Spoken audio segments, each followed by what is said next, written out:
If you've ever felt eyes burning into the back of your neck, even when you're completely alone, every door locked, every light on, don't ignore that feeling.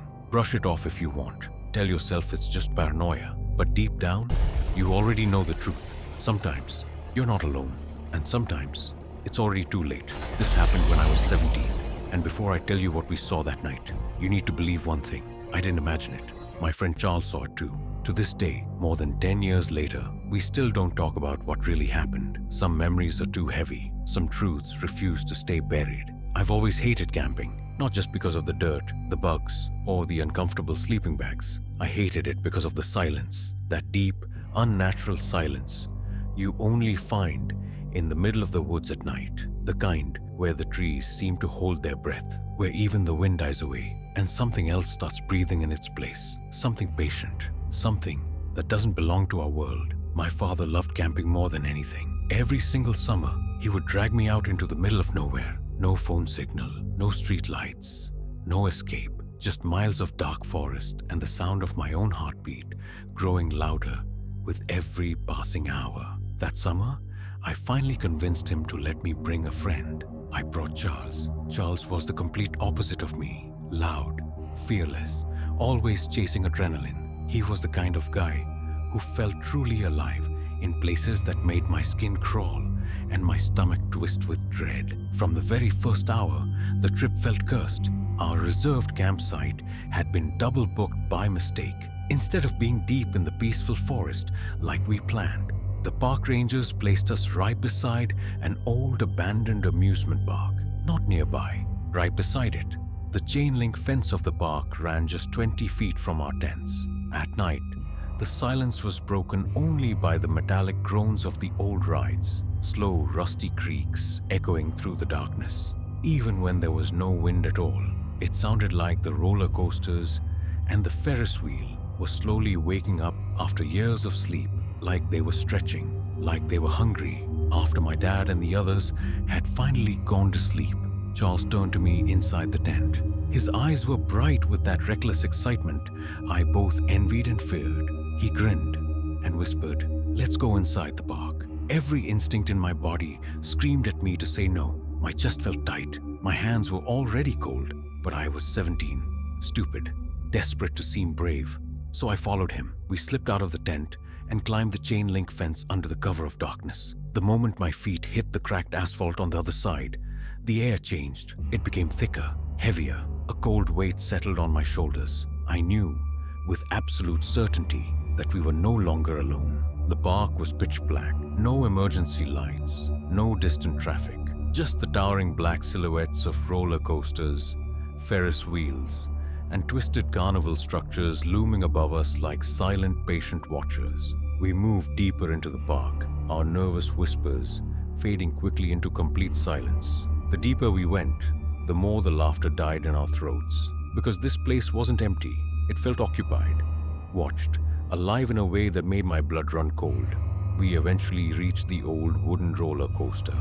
Up close, it looked ancient and monstrous, far bigger and more menacing than it appeared from outside the fence. The wooden beams were warped and dark with age. We started climbing anyway, our sneakers making soft metallic echoes on the grated steps.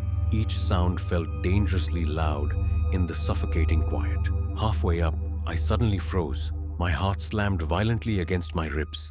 The feeling hit me like a wave, stronger than before. Something was directly beneath us, staring straight up, breathing in perfect rhythm with us. I forced myself to look down. Only endless darkness stared back, but I could feel its gaze crawling over my skin. When we finally reached the very top, the view should have been breathtaking. For one fleeting, beautiful second, it almost was. The stars stretched endlessly above us. Then Charles grabbed my arm so hard, his nails dug into my flesh. "Did you hear that?"